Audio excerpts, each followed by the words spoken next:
వైఎస్ఆర్సీపీ తాడేపల్లి కేంద్ర కార్యాలయంలో మాజీ ముఖ్యమంత్రి వైఎస్ఆర్సీపీ అధినేత శ్రీ వైఎస్ జగన్మోహన్ రెడ్డిని కలిసిన కరేడు రైతులు.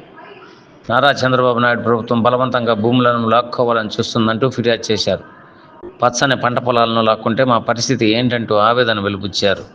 రైతులకు ధైర్యం చెప్పిన వైఎస్ జగన్ మీ పోరాటానికి అండగా ఉంటానంటూ భరోసా ఇవ్వటమే కాక అవసరమైతే గ్రామానికి కూడా వస్తానని చెప్పారు. కార్యక్రమం ఉద్దేశించి కనిగిరి మాజీ MLA Kandukur YCP incharge Burra Madhusudan Yadav మాట్లాడుతూ, సంవత్సరానికి 2 పంటలు వేసే రైతుల భూములు తీసుకోవడం సమంజసం కాదు. మేము కరేడు గ్రామ పంచాయతీ రైతులకు అండగా ఉంటామని వారు అన్నారు. ఈ కార్యక్రమంలో ఎమ్మెల్సీ తుమ్మటి మాధవరావు, కరేడు రైతులు, స్థానిక వైసీపీ నాయకులు పాల్గొన్నారు.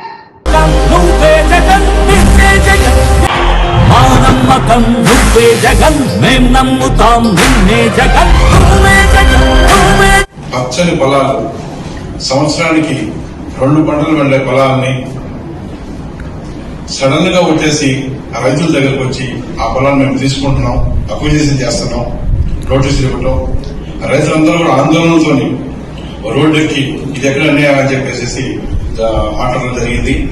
అందులో భాగంగా ఈ రోజు గౌరవ మాజీ ముఖ్యమంత్రి వైఎస్ జగన్మోహన్ రెడ్డి కలవడం జరిగింది. రైతులందరూ మేమందరం కూడా వచ్చేసేసి కరేడు గ్రామ పంచాయతీలో 1 ఎకరా కూడా అక్విజిషన్ మేము ఒప్పుకోము, సంవత్సరానికి 2 పంటలు పండే భూములు వాళ్ళకే ఇవ్వాలి, ఎక్కడైతే వేకెంట్ ల్యాండ్ ఎక్కువ ఉందో అక్కడ అక్విజిషన్ చేసి వాళ్ళకి వచ్చే విధంగా చేయాలి. కానీ ఈ విధంగా చాలా అన్యాయం, ఇది తీవ్ర ఖండితంగా కూడా చెప్పడం జరిగింది ముఖ్యమంత్రి గారు, మాజీ ముఖ్యమంత్రి గారు.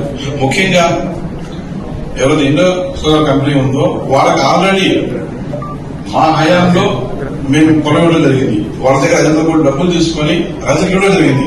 అక్కడ అలాంటి చేసిన భూమిని అక్కడ ఇవ్వకుండా ఇక్కడ పంపించడం మాత్రం ఏదో మాకు అర్థం కావట్లేదు. దాని మీద కూడా మాట్లాడటం జరిగింది. తప్పకుండా రాబోయే రోజుల్లో వైఎస్ఆర్ కాంగ్రెస్ పార్టీ అండగా ఉన్న రైతులు కూడా చెప్పడం జరిగింది.